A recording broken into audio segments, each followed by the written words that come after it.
The coffee went cold before she realized he wasn't coming. Booth 7 empty for the first time in 3 years. And then the door opened. 2 bodyguards. A man in a black suit. Eyes like violence waiting for permission. He didn't order. He just looked at her. "You're Mabel Rossi," he said. Not a question. An accusation. Her voice caught. "Yes? You've been helping my father." And just like that, kindness became the most dangerous thing she'd ever offered. What if the loneliest man in your diner wasn't broken by the world, but by the empire he built on blood and regret? If you're hooked in and want to enjoy this story, go ahead and subscribe, and drop a comment letting me know where you're watching from. It's always amazing to see where everyone's watching. Plus, tomorrow I've got another incredible story lined up, and you definitely don't want to miss it. Alright, back to the story. Mabel Rossi was 26 years old and running on fumes financially, emotionally, spiritually. Kindness cost nothing, so she gave it freely. Her recipient was Vincent, a quiet ghost who wore the same brown fedora every morning and sat by the window like he was waiting for death to remember his address. She poured his coffee without asking, cut his toast into neat triangles, spoke to him like he mattered. She thought he was just another forgotten soul. She didn't know his name was written in blood across Brooklyn. She didn't know his silence was armor. And she certainly didn't know that his son, the youngest, most ruthless mafia boss in the city, was about to walk through that door with murder in his eyes and 2 bodyguards at his back. Because one cold Tuesday morning, Vincent's booth stayed empty. And when the door finally opened, it wasn't for coffee, it was for her. The bell above Luna's diner sang its tired song at 5:30 a.m., and Mabel Rossi was already behind the counter, tying her apron with practiced efficiency. The diner was a relic cracked vinyl booths, the color of dried blood, linoleum that stayed sticky no matter how hard she scrubbed, and the permanent smell of burnt coffee and broken dreams. For 3 years, this had been her stage. She moved through the narrow aisles with a grace born of necessity, carrying plates, refilling cups, manufacturing warmth, even when her own heart felt frozen. At 26, she was drowning slowly in her mother's leftover medical bills and rent that climbed faster than her tips. Her art supplies sat in boxes she couldn't bear to open. The morning regulars filtered in like clockwork. Sal, the taxi driver, ordered 2 eggs over easy. The nurses from Mercy Hospital traded horror stories over pancakes. The construction crew rolled in loud and hungry. And at 7:30 a.m., exactly, Vincent Calley shuffled through the door. Same brown fedora, same soft gray coat, same worn leather shoes whispering against the floor. He never acknowledged anyone, just made his way to booth 7 by the window, the one that caught the morning light through rain-streaked glass. Vincent was different from the others. He was a ghost trying to disappear in plain sight. Lou, her perpetually stressed boss, had warned her the first day. "Don't waste your charm. He doesn't talk, doesn't tip. Just give him black coffee and move on." Brenda, the veteran waitress with the disposition of a rattlesnake, had been more direct. That booth could seat 4 people during rush. Instead, we get Mr. Sunshine hogging real estate. But Mabel saw something else. She saw hands that trembled, reaching for sugar. She saw eyes that stared out the window, searching for something that would never come back. She saw loneliness she recognized in her own mirror, so she ignored Lou's advice. "Good morning," she said that first day, placing coffee down gently. Vincent grunted, didn't look up. For 2 weeks she tried, smiled, made conversation with silence, brought him fresh coffee before he asked. Then one Monday, Mabel noticed his arthritic fingers struggling with the butter knife, trembling as he tried to cut his toast. His jaw clenched in frustration and shame. She didn't think. She just acted. "Here, let me help with that." Vincent's hands froze. For the first time, he looked up, really looked at her. His gray eyes were storm clouds carrying decades of untold stories. Mabel cut his toast into 4 perfect triangles. Neat, manageable, kind. The diner noise faded into silence. Vincent's voice came out like gravel and smoke. "Thank you, miss." 2 words. But they landed like a benediction. "You're welcome, I'm Mabel." He nodded once. Sharp, deliberate. Something had shifted. Some wall had cracked. From that morning forward, it became their ritual. She'd cut his toast without asking. He'd nod his thanks. Sometimes he'd mention the weather. Once, he told her the rain reminded him of his late wife. Another time, he noticed her doodle on the order pad. "You're talented," he'd said quietly. The compliment stayed with her for days. To everyone else, Vincent remained invisible. To Lou, barely worth the register space. To Brenda, a daily irritation. But to Mabel, Vincent became proof that small kindnesses mattered. That even in a world this hard, there was room for gentleness. She had no idea she was pouring coffee for a man who'd once ruled Brooklyn's underworld. She had no idea Vincent Callie was a name whispered in dark rooms. She had no idea his son was coming. Because one Tuesday morning, Vincent's booth stayed empty. The coffee she'd poured at 7:28 sat cooling, untouched. And at 7:45, 3 men in expensive suits stepped through the door. The leader's eyes swept the room and landed on Mabel. He walked toward her with dangerous confidence. "You're Mabel," he said. "Not a question. An accusation." "Yes? You've been helping my father." And Mabel understood. Kindness had just become the most dangerous thing she'd ever offered. Don't scroll past kindness that turns deadly. Subscribe now, because stories like this remind you how fragile ordinary really is. Miss it, and you'll never see how far one quiet act can push destiny. The man standing before Mabel radiated danger the way the sun radiates heat, constant, inescapable, impossible to ignore. Frank Callie didn't need to raise his voice. His presence alone had turned Luna's diner into a held breath. "My father," he repeated, his dark eyes never leaving hers. "Vincent Callie, you've been taking care of him." Mabel's fingers tightened around the coffee pot. Her mind raced through every morning, every cut triangle of toast, every quiet conversation. The weight of his stare made her feel like she'd committed a crime she didn't know existed. I just served him breakfast," she managed, her voice steadier than she felt. "That's all." Something flickered across Frank's face, surprise, maybe, that she'd spoken at all. Most people, she suspected, didn't talk back to him. They just moved out of his way and prayed he'd forget they existed. "That's all?" His lips curved into something that wasn't quite a smile. "You cut his food. Talked to him like he mattered. Made him feel human again." He paused, and the silence felt like falling. "Do you know what that makes you? A waitress doing her job? Dangerous." The word hung between them like smoke. Behind Frank, his bodyguards remained perfectly still, hands folded, eyes scanning the room with the efficiency of men trained to identify threats before they materialized. Mabel's heart hammered against her ribs, but something in her refused to break. Maybe it was exhaustion. Maybe it was 3 years of swallowing her pride for lousy tips and groping hands. Maybe it was just that she had so little left to lose. "Where is he?" she asked quietly. "Vincent. He's never missed a morning." Frank's expression shifted a crack in the marble. For just a moment she saw grief flicker across his face before the mask returned. "That's not your concern. He's my customer. He's my—" She stopped herself before saying friend, because what were they, really? A waitress and a silent old man who'd found comfort in routine. But Frank caught it anyway. His jaw tightened. "Your friend," he finished for her, and the word sounded like an accusation. "My father doesn't have friends. He has ghosts. He has regrets. He stopped, shook his head as if clearing it. "He's in the hospital. Heart attack. 2 days ago." The coffee pot nearly slipped from Mabel's hands. Will he be okay?" "He's alive." Frank pulled a crisp $100 bill from his pocket and placed it on the counter with precise, controlled movements. "For his breakfasts. All of them. Consider his tab closed." It felt like a dismissal. Like payment for services rendered.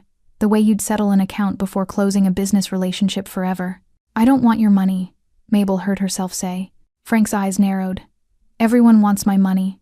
I wanted to help him. There's a difference." For a long moment, Frank just stared at her. The diner remained frozen, Sal's eggs getting cold, the construction crew suddenly fascinated by their plates, even Brenda silent for once in her miserable life. Then Frank leaned forward, just slightly, and lowered his voice. "People who help my father have a habit of discovering things they shouldn't, of asking questions that get them hurt. So here's what's going to happen, Mabel Rossi." Her name in his mouth sounded like a threat and a promise. "You're going to take this money. You're going to forget Vincent ever sat in that booth. And you're going to pretend this conversation never happened. And if I don't?" His smile was winter. "Then you'll find out why people cross the street when they see me coming." He straightened, turned toward the door. His bodyguards moved in perfect synchronization. The bell jingled as they prepared to leave. "Mr. Callie," Mabel called out, surprising herself. He paused, didn't turn around. "Tell Vincent." Her voice caught. "Tell him his toast will be waiting, whenever he's ready." Frank's shoulders tensed. For 3 heartbeats, he stood there, a statue in an expensive suit. Then, without turning, without acknowledging her words, he walked out into the gray morning. The door closed. The spell broke. Sound rushed back into Luna's silverware clinking, conversations resuming, Lou yelling something about orders backing up. But Mabel couldn't move. She stared at the $100 bill on the counter, at Vincent's empty booth by the window, at the rain that had started falling harder now, streaking down the glass like tears. Brenda appeared at her elbow. "Girl, do you have any idea who that was?" Mabel shook her head. "That," Brenda whispered, eyes wide, "was Frank Callie. The Frank Callie. He runs half of Brooklyn. People who cross him end up in the river." Mabel looked down at the $100 bill, then at Vincent's booth, then at the rain, and she knew, with the certainty of thunder following lightning, that her life had just become very, very complicated. Ever had something vanish right before the truth? Hit subscribe. Before this story takes the turn no one saw coming. Skip it, and you'll spend the night wondering what was inside that car. 3 days passed like bruises, slow, painful, deepening with time. Mabel couldn't stop thinking about Vincent's empty booth. Every morning at 7:30, she'd pour a cup of coffee out of habit, then stare at it cooling by the window, until Lou barked at her to stop wasting product. She'd tucked Frank's $100 bill into her apron pocket, unable to spend it, unable to throw it away. It felt like blood money, like a severance package for a relationship she'd never agreed to end. The diner felt different now. Smaller. Like the walls had moved closer when she wasn't looking. Brenda watched her with a mixture of pity and fascination. "You're mooning over a mobster's daddy," she'd said on day 2, refilling salt shakers. "That's a Lifetime movie waiting to happen, and not one of the good ones." But Mabel couldn't explain it. Vincent had been more than a customer. He'd been a reminder that kindness still mattered, that small gestures could bridge chasms of loneliness. Losing him felt like losing proof that her life meant something beyond balancing plates and forcing smiles. On the 4th morning, Mabel arrived at 5:30 to find something waiting on the diner's doorstep. A brown fedora. Vincent's fedora. Her hands trembled as she picked it up. The felt was soft, worn smooth by years of handling. Inside the band, she found a small piece of paper folded into a square. Her name was written on it in shaky handwriting. "Mabel, you reminded an old man what love once felt like. If my son ever finds peace, it will be because of you. The world made him hard. Please don't let it make you the same. With gratitude, Vincent." She read it 3 times, standing in the pre-dawn darkness, tears blurring the words. It felt like a goodbye, like a benediction and a warning wrapped together. Inside the diner, she placed the fedora on the shelf behind the counter, next to the coffee filters and the dusty plastic flowers Lou's late wife had put there a decade ago. It felt right keeping Vincent close, even if just in memory. The morning shift began. Sal came in for his eggs. The nurses ordered their pancakes. The construction crew arrived, loud as always. But at 7:30, Vincent's booth remained empty. At 7:45, the bell above the door chimed. Mabel looked up, hope fluttering stupidly in her chest. Maybe Vincent had recovered. Maybe he was coming back. But it wasn't Vincent. It was Frank Callie. Alone this time. No bodyguards. No intimidating entourage. Just him in a charcoal suit that probably cost more than her yearly rent, standing in the doorway like he was trying to decide whether to stay or run. The diner didn't go silent this time. People hadn't seen him before, didn't recognize the danger. They just kept eating, kept talking, kept living their ordinary lives, while something extraordinary unfolded. Frank's eyes found hers immediately. He walked to the counter with less confidence than before, like each step cost him something. "Coffee," he said. His voice was rougher than she remembered. Tired. Mabel grabbed a mug, not the chipped blue one Vincent preferred, but close and poured. Her hands were steady. She was getting good at performing calm, while her insides screamed. "Black, 2 sugars," she said, remembering how Vincent took his. Frank's expression cracked, just slightly. "You remember." "I remember all my regulars. I'm not a regular." "Then why are you here?" The question hung between them like a challenge. Frank wrapped both hands around the mug as if drawing warmth from it, even though the diner was stifling. "My father woke up yesterday," he said finally. "Asked about you. First thing he said when he opened his eyes, 'Is the girl with the kind smile okay?'" Frank's jaw tightened. "He was dying and he was worried about you." Mabel's throat constricted. "Can I see him?" "No." "Why not?" "Because you're a complication." Frank looked up, and his eyes were devastation wrapped in expensive tailoring. My father spent 5 years hiding from his past. From me, from what our family became. And you, he stopped, shook his head. You made him want to stay in this world. Do you understand how dangerous that is? Dangerous for who? For you. The words came out harsh. My enemies don't care about waitresses with kind smiles. They care about leverage, weaknesses. And my father just announced to a hospital full of people that you matter to him. Mabel set down the coffee pot with deliberate care. I didn't ask for this. Neither did he. Neither did I.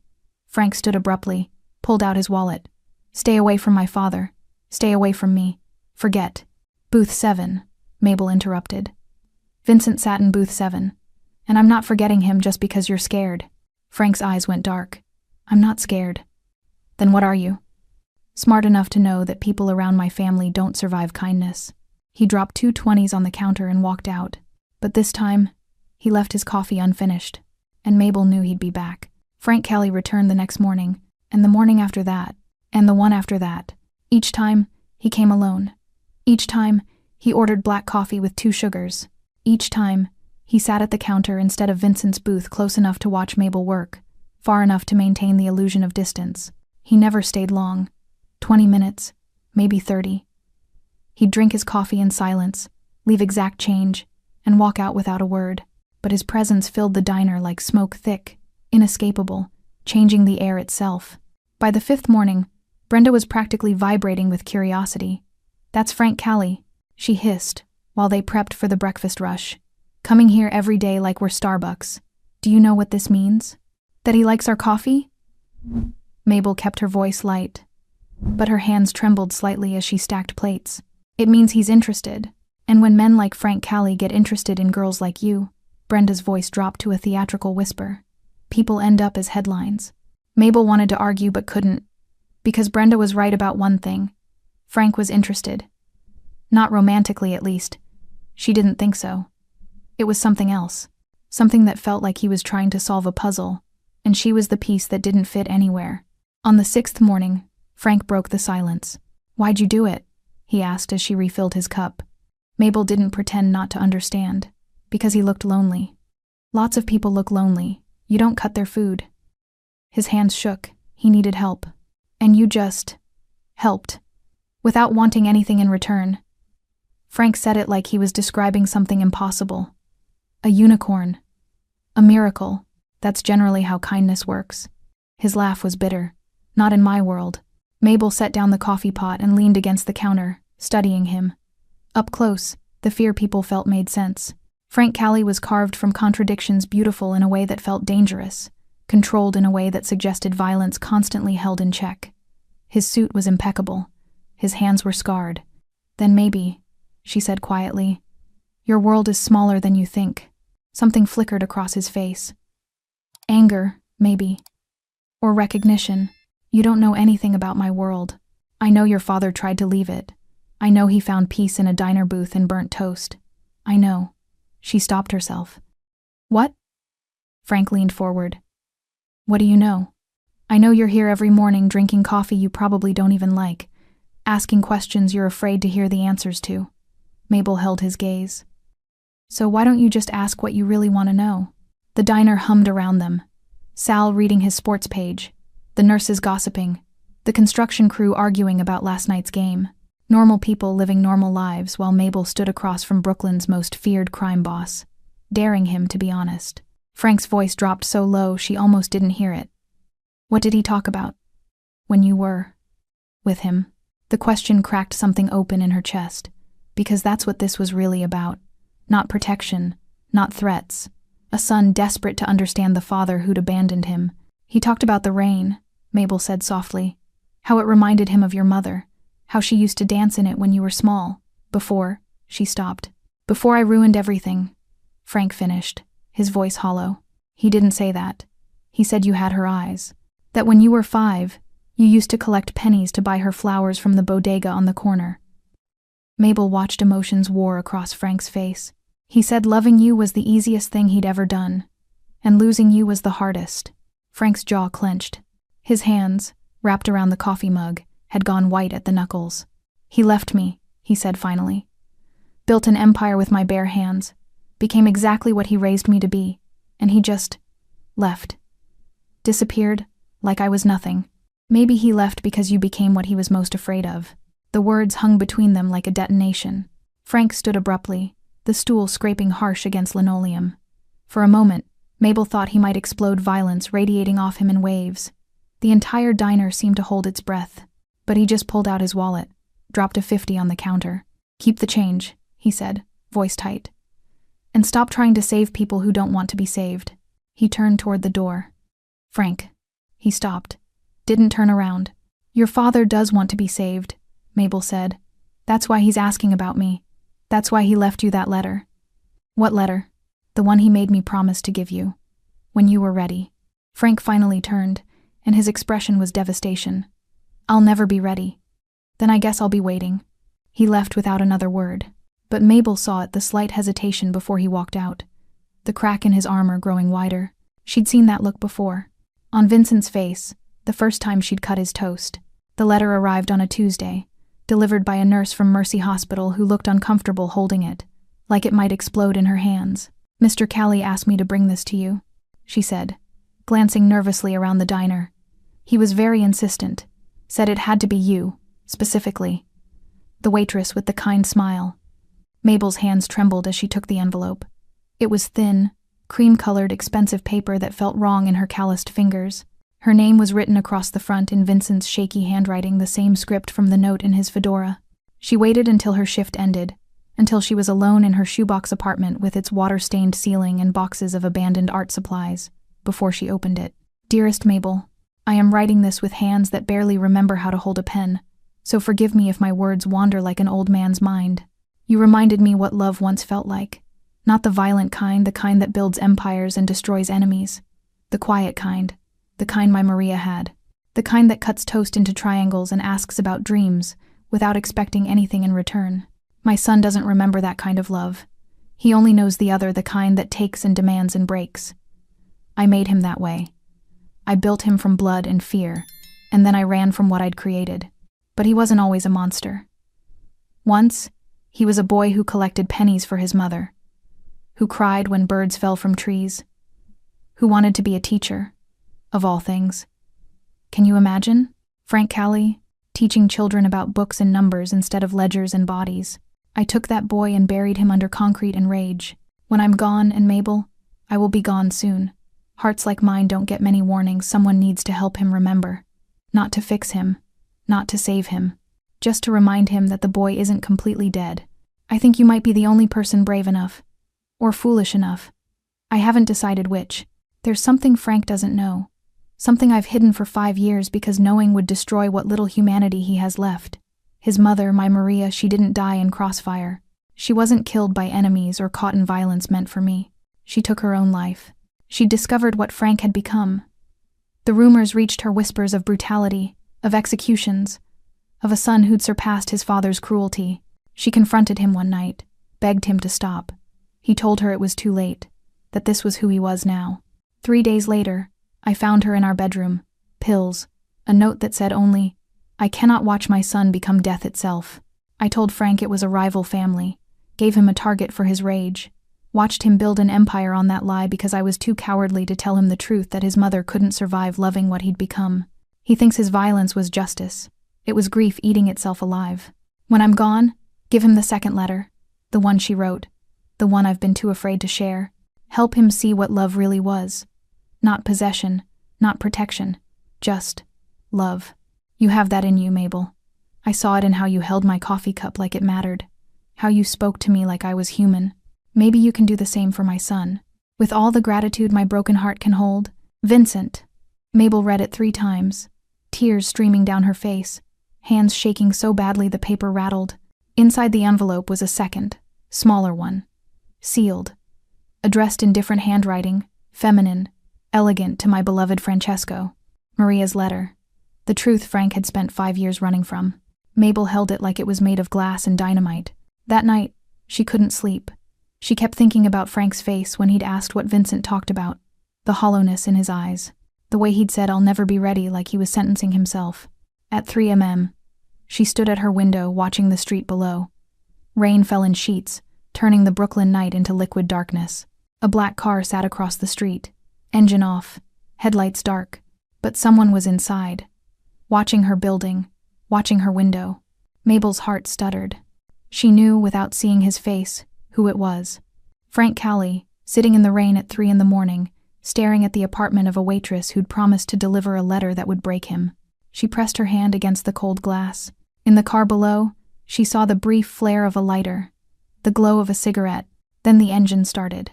The car pulled away, swallowed by rain and darkness. But Mabel knew he'd be back. Because some storms don't pass, they just gather strength. Frank stopped pretending he came for the coffee. It started subtly arriving earlier, staying longer, asking questions that had nothing to do with his father. He'd watch Mabel work with an intensity that made her skin prickle, like he was trying to solve an equation that kept changing variables. "Why do you stay here?" he asked one morning, gesturing at the diner's cracked vinyl and flickering lights. "You're smart, talented. Vincent showed me the sketches you drew on napkins." Mabel's hands paused mid-pour. "He kept those? He kept everything you touched?" Frank's voice was quiet. "Like you were proof of something."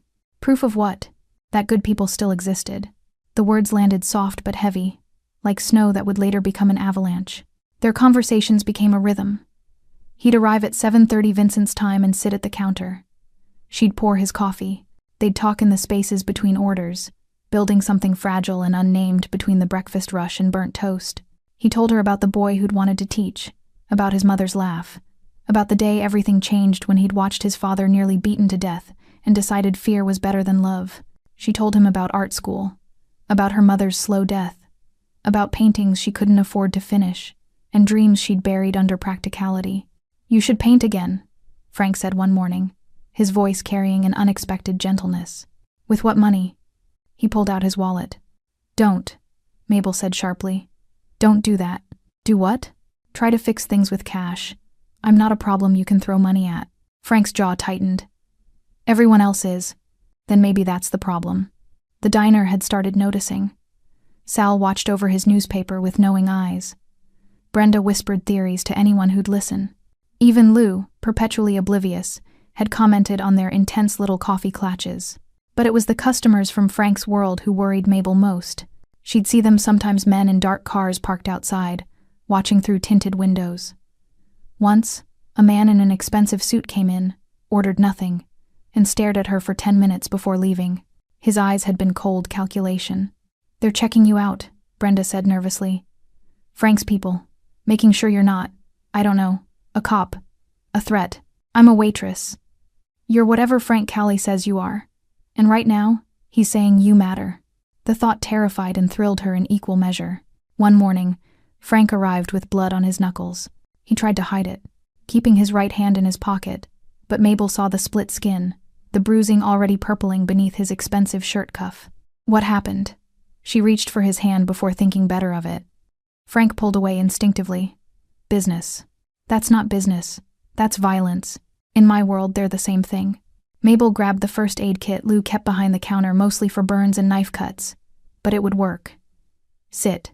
I'm fine. You're bleeding on my counter. Sit." Something in her voice made him obey. He sat on the stool like a scolded child while Mabel cleaned his knuckles with antiseptic. His hands were surprisingly elegant, long fingers, careful scars, the hands of someone who'd built empires and broken bones in equal measure. "Someone said something they shouldn't have," Frank said quietly. "About you." Mabel's hand stilled. "About me?" "That you were accessible. That maybe I'd lost interest. That they could." His jaw clenched. "I made sure they understood their mistake." "Frank." She looked up, meeting his eyes. "You can't hurt people who talk about me." "Why not?" "Because that's not protection. That's possession." "What's the difference?" The question hung between them, raw and honest. "Protection means keeping me safe," Mabel said softly, still holding his damaged hand. "Possession means controlling who gets near me. One is love, the other is fear." Frank stared at their joined hands, her small, calloused fingers wrapped around his bruised knuckles. His voice came out barely above a whisper. "I don't know how to do the first one." "Then learn." "What if I can't?" Mabel squeezed his hand gently. "Then at least you tried." For a moment, the diner disappeared. The clatter of dishes, Brenda's commentary, Lou's yelling, all of it faded into background noise.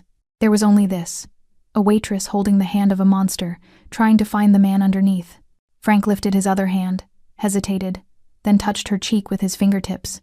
The gesture was so tentative, so uncertain, it broke something in her chest. "You're the only thing in my life that doesn't hurt," he whispered.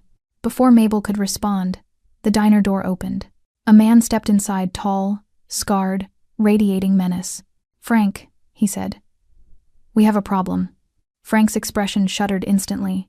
The vulnerable man disappeared, replaced by the boss Brooklyn feared. He stood, pulled his hand from hers. "Stay here," he ordered. Then he walked out into whatever violence waited. And Mabel understood. Loving Frank Callie meant watching him walk toward danger and not being able to follow. Would you risk loving the man everyone fears? Subscribe if you believe even monsters deserve a second chance. Refuse and drop your reasons in the comments. But be honest, what scares you more, him or your heart? The call came at 2 a.m. Mabel woke to her phone buzzing against the nightstand, the screen too bright in the darkness. Unknown number. She almost didn't answer. Nothing good happened at 2 a.m., but something made her pick up. "Mabel Rossi?" A woman's voice, professional, tired. "Yes? This is Mercy Hospital. Vincent Callie has been asking for you. A pause. "He's asking you to come now. It's important." Mabel was dressed and out the door in 5 minutes. The hospital smelled like disinfectant and desperation. A nurse led her through fluorescent corridors to the ICU, where Vincent lay in a bed that made him look impossibly small. Tubes ran from his arms. Machines beeped steady rhythms. His fedora sat on the side table. Someone had brought it, probably Frank. Vincent's eyes opened when she entered. They were clearer than she expected. "Mabel," he rasped. "You came." She pulled a chair close, took his trembling hand. "Of course I came. Where's Frank?" "I don't know. They only called me." Vincent's expression tightened with something like pain. "Good. Need to tell you first, before he comes." Each word seemed to cost him. "The letter. Did you read it?" "Yes." "Then you know. About Maria. About the lie." His grip strengthened slightly. "But there's more. Something I didn't write. Something he needs to hear. From someone he trusts. Vincent, you should rest." "No time for rest." His laugh became a cough. "Dying men don't rest. They confess." Mabel squeezed his hand gently. Vincent's eyes fixed on the ceiling, seeing something or someone she couldn't. "Frank thinks his empire was built on justice, revenge for his mother. But it was built on my cowardice. I gave him a target because I couldn't give him the truth. He needs to hear this from you. He won't listen. Not to me. I'm the man who abandoned him." Vincent turned his head, meeting her gaze. "But you're the woman who showed him kindness without wanting power. That's why he keeps coming back. Not for coffee, for proof that he's still human. I don't know if I can—" "The letter from Maria. When you give it to him." Vincent's breathing became labored. "Stay with him. Don't let him be alone when his world collapses. Promise me." "I promise." The door opened. Frank stepped inside, and the temperature dropped. He looked from Mabel to his father, jaw tight. "What's going on?" "Francesco," Vincent said softly, using his full name, the one his mother had given him. Frank flinched like he'd been struck. "I need to tell you something. Before—" Vincent gestured weakly at the machines. "Before it's too late." Frank moved closer, his usual confidence stripped away, leaving only a son facing his father's death. Mabel started to stand, to give them privacy, but Vincent's hand tightened on hers. "Stay," he whispered, "please." She sat back down, caught between them. "Your mother," Vincent began, his voice gaining strange strength. "What I told you about her death, it was a lie." Frank went perfectly still. "What?" "There was no rival family, no attack, no enemy." Each word landed like a stone. "She took her own life, Francesco. Because of what you'd become. The machines kept beeping. The fluorescent lights kept humming. But the world had stopped." "No." Frank's voice was hollow. "You're lying." "I wish I was." Vincent's eyes filled with tears. "She found out what you were doing. The violence, the executions. She begged you to stop. Do you remember? 5 years ago. She came to you crying, asking you to walk away." Frank's face had gone white. "She said it was too much, that I'd gone too far. I told her." His voice cracked. I told her it was too late to change. 3 days later I found her. Vincent's tears fell freely now. Pills. And a note. She wrote that she couldn't watch her son become death itself. Frank staggered backward like he'd been shot. His hand found the wall for support. I gave you a lie, Vincent continued. Because I was a coward. Because I thought your rage would be easier than your guilt. I let you build an empire on grief that should have been. Should have been.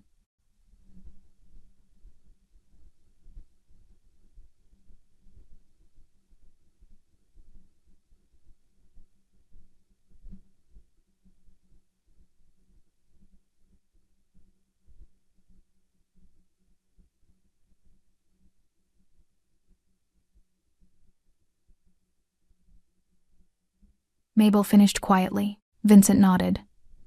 I'm sorry, my son. I'm so sorry. Frank couldn't speak. Couldn't move. He just stood there breaking in slow motion. Every piece of certainty he'd built his life on crumbling. She left you a letter, Mabel said softly. Your mother. I have it.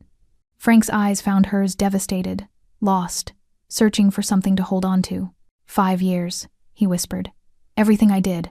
Everyone I hurt. It was all. His voice shattered. It was all for nothing. No, Vincent said. Not nothing. You can still choose. While there's time, choose to be the man she wanted. The teacher. The boy with pennies. Frank slid down the wall until he was sitting on the cold hospital floor, head in his hands. And for the first time since she'd met him, Mabel saw Frank Callie cry. Frank didn't leave the hospital for 3 days. He slept in the chair beside Vincent's bed, refused food, barely spoke. Mabel brought him coffee from Luna's Black, 2 sugars, and sat with him in the terrible silence. Sometimes Vincent was awake, sometimes sedated. But Frank remained, a statue carved from guilt and grief. On the 3rd night, Vincent passed quietly. No dramatic goodbye, no final wisdom, just a breath that didn't come back, machines that suddenly screamed, and nurses who moved with practiced efficiency while Frank stood frozen, unable to process that the man he'd spent 5 years running from was gone. Mabel held his hand through it all, felt it turn cold as the weight of everything settled on his shoulders. The funeral was small. Frank had wanted it that way, no spectacle. No parade of criminals paying respects to a man they'd feared. Just a quiet ceremony at a cemetery on the edge of Brooklyn, where Maria was buried. Mabel stood beside Frank as they lowered Vincent into the ground. He wore a black suit that fit perfectly but looked wrong on him, like armor that no longer served its purpose. His face was a mask, but his hand trembled in hers. When it was over, when the last mourners had drifted away, Frank finally spoke. I need to read it, my mother's letter. Mabel had been carrying it for days, waiting. She pulled the envelope from her purse, Maria's elegant handwriting, still pristine despite the years Vincent had kept it hidden. Frank took it with shaking hands. For a long moment, he just stared at his name written in his mother's script. Then he opened it.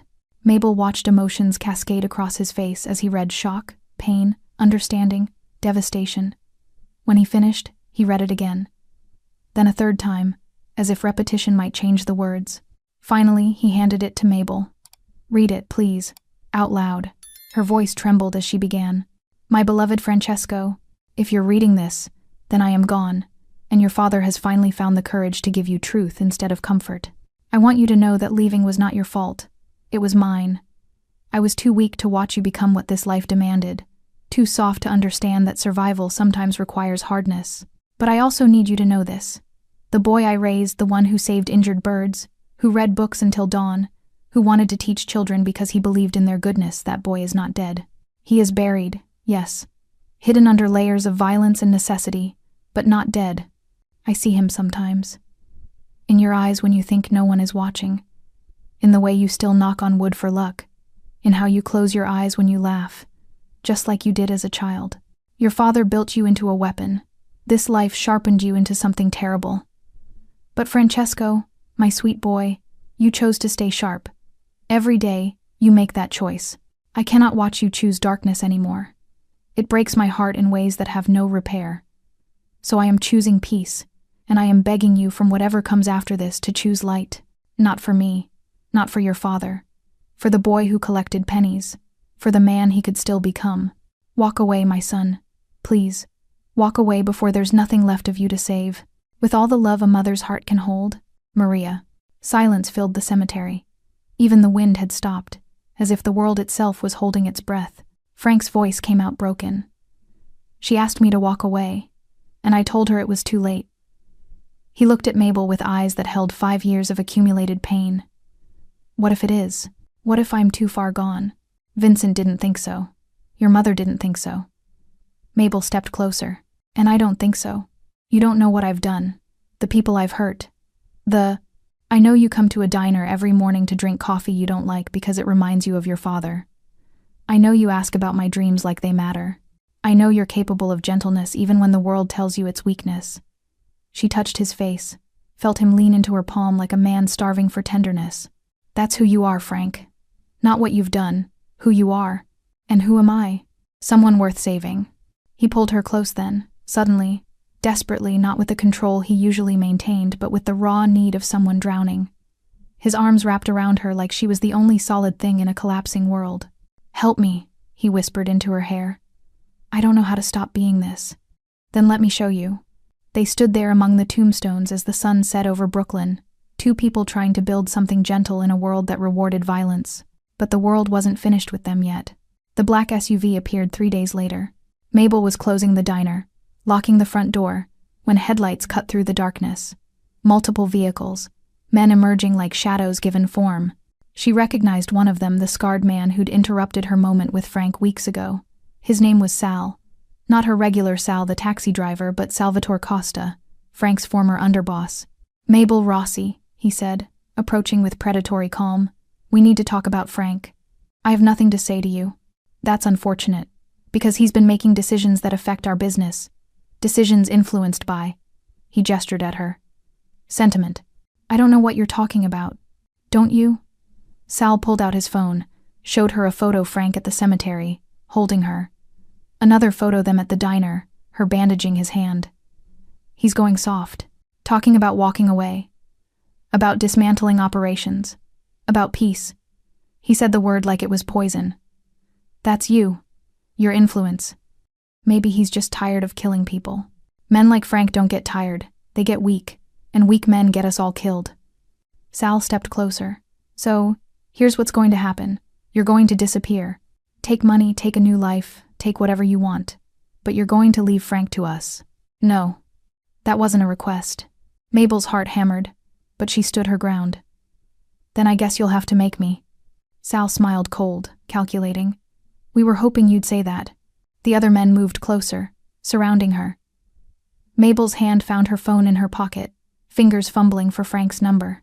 A car engine roared. Headlights blazed. Frank's Escalade crashed through the circle of men like a missile, scattering bodies. He emerged from the driver's seat with a gun in each hand, his expression pure murder. Touch her, he said quietly, and I'll make what happened to Torino look like mercy.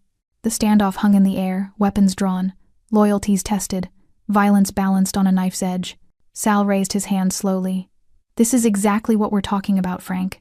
You're compromised, making emotional decisions. You're right. Frank's voice was ice. I am emotional. And right now, I'm emotionally invested in putting a bullet in anyone who threatens her. So you'll kill us? Your own people? I'll kill anyone. That's what you made me. That's what I'm trying to stop being. He glanced at Mabel, something softening in his eyes. But if you force me to choose between my old life and the only person who makes me want a new one, there's no choice. Mabel stepped forward, placing herself between Frank and the guns. Stop, all of you. This isn't how this ends. Mabel. Frank tried to pull her back. No. She turned to face Sal. You think I'm making him weak? Maybe I am. Maybe kindness is weakness in your world. But look at him. She gestured at Frank. Really look. Is this the face of a weak man? Or is this someone strong enough to walk away from power because he finally understands what it cost? Sal studied Frank, saw something that made him pause. You want out, he said finally. Not a question. I want peace, Frank replied. I want to wake up without blood on my hands. I want, he looked at Mabel. I want a chance to be someone she doesn't have to be afraid of. They won't let you walk away clean. You know too much. You've done too much. Then I'll face whatever comes. But on my terms. Frank lowered his guns. I'm done building empires. Tell the families I'm retiring. Tell them Brooklyn is open territory. Tell them whatever you want, but tell them Frank Callie died with his father. Sal laughed bitter, disbelieving. For a waitress. You're throwing away everything for a waitress. No, Frank said softly. I'm throwing away nothing to keep everything that matters. The tension held for another heartbeat. Then Sal holstered his weapon. You're a fool, Frank. Probably, but I'm a fool who might actually sleep tonight. Sal and his men retreated to their vehicles, engines starting, taillights disappearing into Brooklyn's darkness. When they were gone, Frank finally breathed. He turned to Mabel, cupped her face in his hands. Are you okay? She nodded, unable to speak past the emotion clogging her throat. I meant what I said. I'm walking away. From all of it. Frank, you don't have to. Yes, I do. Because you were right. This isn't who I want to be anymore. He pressed his forehead to hers. Teach me how to be the man my mother wanted, the one you deserve. Mabel's tears finally fell. We'll learn together. And there, in the shadow of Luna's diner, under streetlights that had witnessed countless crimes, Frank Callie kissed her not with possession or dominance, but with the tender desperation of someone being reborn. Walking away from an empire, Mabel quickly learned, was more complicated than simply deciding to leave. The first week after Frank's declaration, 3 attempts were made on his life. Not by Sal, he'd kept his word about stepping back, but by rivals who saw vulnerability as opportunity. Men who'd feared Frank Callie for years suddenly sensed blood in the water. Frank handled each attempt with the brutal efficiency that had made him legendary, but each one took a visible toll. Not physically, he was too skilled for that, but spiritually. Every time he had to resort to violence, Mabel watched something in him dim. How do I stop being good at the thing that's destroying me? He asked one night, sitting in her tiny apartment with his head in his hands. They'd been spending more time here, away from the diner, away from prying eyes. Her apartment had become their sanctuary, the one place where Frank could take off his armor and just be Francesco, the boy who'd wanted to teach, the man who was trying to remember how. You don't have to be perfect, Mabel said, sitting beside him on her worn couch. You just have to keep choosing differently. I've made so many wrong choices. How do I know if I'm even capable of making right ones? She took his scarred hands in hers. Because you're here. Because you're trying. That's already a choice your mother would be proud of. Frank looked at their joined hands, his marked by violence, hers stained with coffee and hard work. I don't deserve you. Maybe not, but you're here anyway. He laughed a real laugh, the kind that reached his eyes. You're brutally honest. You know that? Someone has to be. Everyone else is too afraid of you. You're not afraid? Mabel considered. I'm terrified, just not of you. I'm afraid of losing you. I'm afraid that one of these attempts will succeed. I'm afraid that, her voice caught, that I'll choose the violence because it's easier than choosing you. She nodded. Frank shifted closer, turning to face her fully. The dim lamplight cast shadows across his features, making him look younger, more vulnerable. Mabel, I've spent 5 years building walls, burying everything soft because softness got people killed. My mother, my father, everyone I tried to protect by being harder, meaner, more ruthless than anyone else. You don't have to protect me that way. I know. That's what scares me. His thumb traced circles on her palm. Because protecting you the right way with trust and honesty and partnership that requires being the person I buried. And I don't know if I remember how. Then remember this. Mabel brought his hand to her chest, over her heart. Feel that? That's what it's like to be near someone you care about. Not possess, not control, just care about. Frank's eyes darkened with emotion. His hand spread across her chest, feeling her heartbeat accelerate under his touch. It's fast. You make me nervous. I don't want to make you nervous. I want to make you... He stopped, struggling with words. I want to make you feel safe, happy, like your dreams matter, like you matter. I do feel that way. When you're like this. When you're just Frank. Not the boss, not the legend, just the man who drinks coffee he doesn't like because it makes him feel close to his father. Something broke open in Frank's expression. I love you. The words fell into the silence like stones into still water, creating ripples that expanded, changed everything. Mabel's breath caught. Frank, I know I shouldn't. I know I have no right. I know I'm still covered in the wreckage of my old life. But I love you, Mabel Rossi. I love how you see people. How you cut toast into triangles like it's an act of devotion. How you look at me like I'm someone worth saving even when I know I'm not. You are worth saving. Maybe.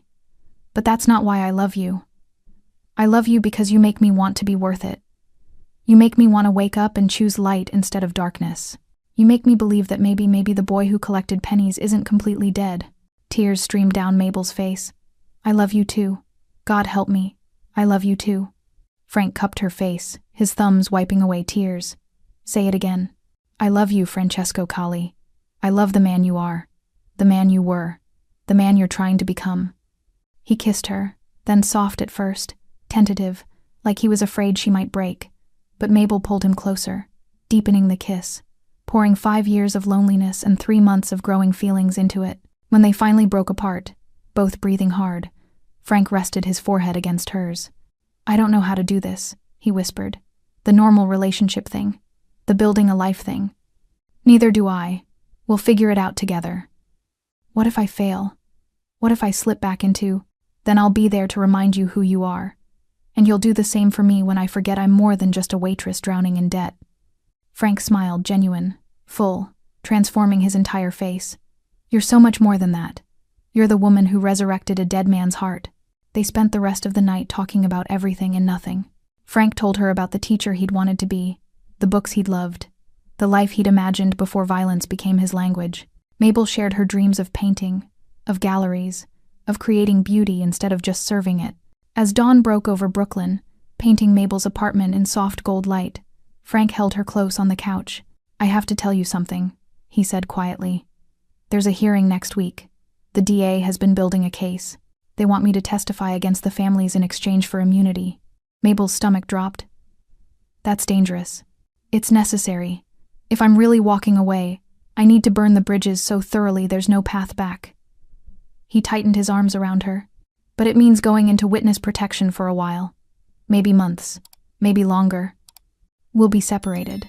Yes. Mabel turned in his arms, meeting his eyes. Then we make these days count. Every morning, every conversation, every moment, we make them count. And after, when it's over, we find each other again, no matter how long it takes. Frank kissed her forehead, her cheeks, her lips. I'll find you, Mabel. Even if I have to search the whole world, even if it takes years, I'll find you. Promise. I promise.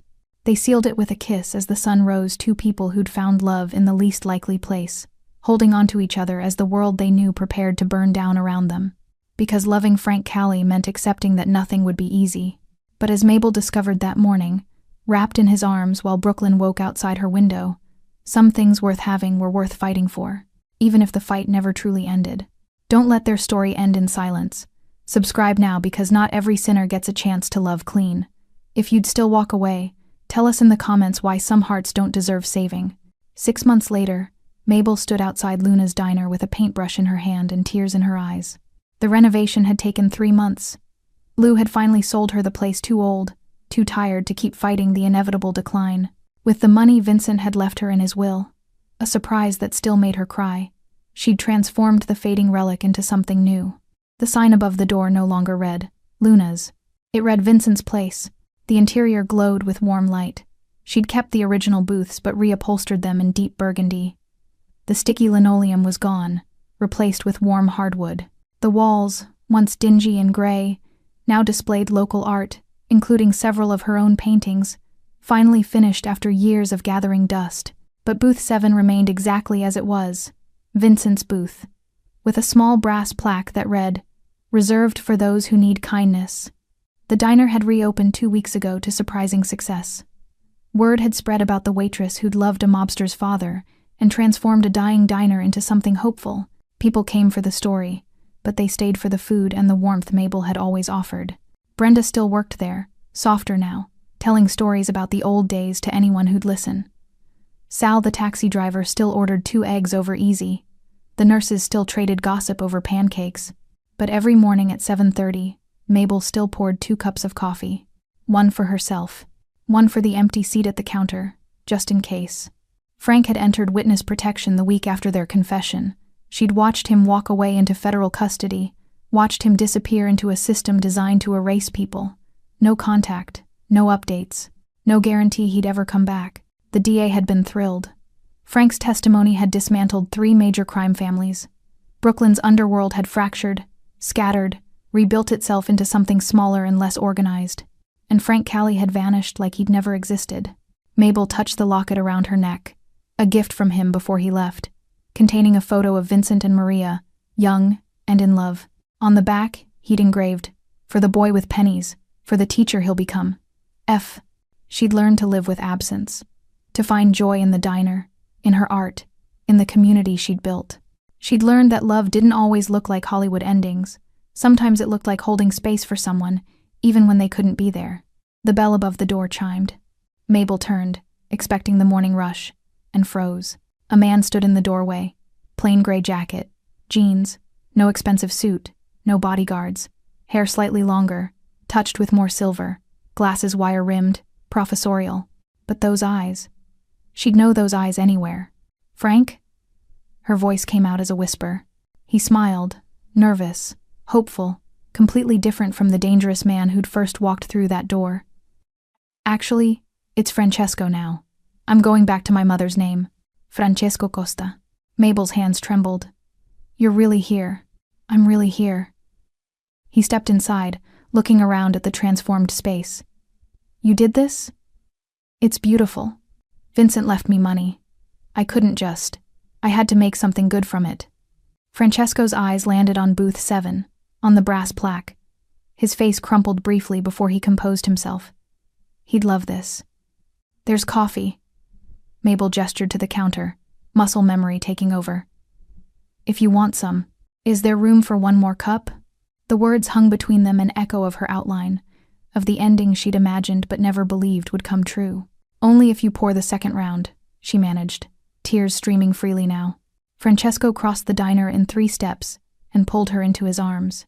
He smelled different, less expensive cologne, more simple soap. He felt different too, less rigid, more relaxed, but his embrace was the same desperate tenderness she remembered. "I'm sorry," he whispered into her hair. "I'm sorry it took so long.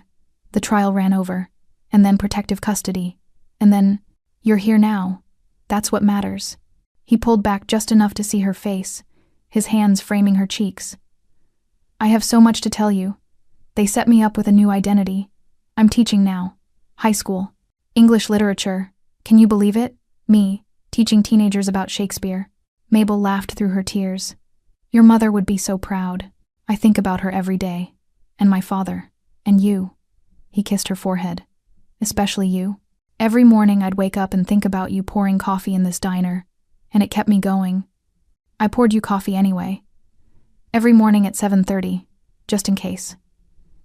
Francesco's eyes glistened. "Show me." She led him to the counter, to the 2 cups she'd prepared out of habit and hope. They sat side by side on the red vinyl stools, the same stools where they'd first built their fragile connection. "To new beginnings," Francesco said, raising his cup. "To old kindnesses," Mabel replied, clinking hers against his. They drank together as morning light streamed through the window, painting everything gold. "So what happens now?" Mabel asked. Francesco set down his cup and took her hand. "Now? Now I do what I should have done months ago." He slid off the stool and impossibly, wonderfully got down on one knee. Mabel's heart stopped. "I don't have a ring yet. I don't have much of anything, actually. Just a studio apartment and a teacher's salary and a second chance I don't deserve." His voice shook. "But I have love, Mabel. I have so much love for you that sometimes I don't know what to do with it all. You saved me. You saw the person I could be when I'd forgotten he existed, and I want to spend the rest of my life proving that you weren't wrong. Francesco, marry me, please. Let me wake up every morning and pour you coffee. Let me cut your toast into triangles. Let me be the man who makes you smile the way you made my father smile. Let me," his voice broke, "let me love you the way my mother loved my father, purely, completely, without darkness." Mabel pulled him up and kissed him deep, certain, full of yes, and always, and forever. When they broke apart, she was laughing and crying simultaneously. "Yes, yes, I'll marry you. On one condition. Anything. You have to help me run this place. Vincent's place needs both of us." Francesco looked around the diner at the art on the walls, at booth 7 with its brass plaque, at the customers starting to filter in for breakfast. A mobster turned teacher and a waitress turned artist, running a diner together. That's quite a story. It's our story, Mabel corrected. And it's just beginning. The bell above the door jingled as more customers arrived. Brenda walked in for her shift, took one look at them, and burst into tears. I knew it. I knew he'd come back. Sal, the taxi driver, ordered his 2 eggs over easy and left his usual tip, but added an extra 20 with a note. For the happy ending, some people deserve them. The nurses applauded. The construction crew whistled. Luna's no. Vincent's place filled with the sound of celebration. Francesco and Mabel stood behind the counter, hands intertwined, pouring coffee and cutting toast and building the life that violence had tried to prevent. Outside, Brooklyn hummed its endless song. Inside, love had the last word. Because sometimes kindness doesn't just save one person. Sometimes it saves 2. And sometimes, if you're very lucky, it saves everyone who witnesses it. Vincent's fedora still sat on the shelf behind the counter, next to the coffee filters, a reminder of where it all started. Of the old man who'd taught a waitress that small gestures matter. Of the son who'd learned that empires built on blood always crumble, but love, real love, endures. As the morning rush swelled around them, Francesco leaned close to Mabel and whispered, "Thank you." For what? For cutting my father's toast, for seeing past the monster, for teaching me that redemption isn't about forgetting who you were, but about choosing who you'll become. Mabel squeezed his hand. We chose each other. That's all that matters. And as the sun climbed higher over Brooklyn, Vincent's place, a diner built on kindness, saved by love, and blessed by the ghost of an old man who'd believed in both, became exactly what it was always meant to be. Home. Thanks for sticking with this story till the end. If you enjoyed it, you're going to love the next one. It's packed with unexpected turns and heartfelt moments. Click the image on your screen to keep the journey going, and make sure to hit subscribe for more amazing stories. Drop a comment and rate this story from 1 to 10. I can't wait to see what you think.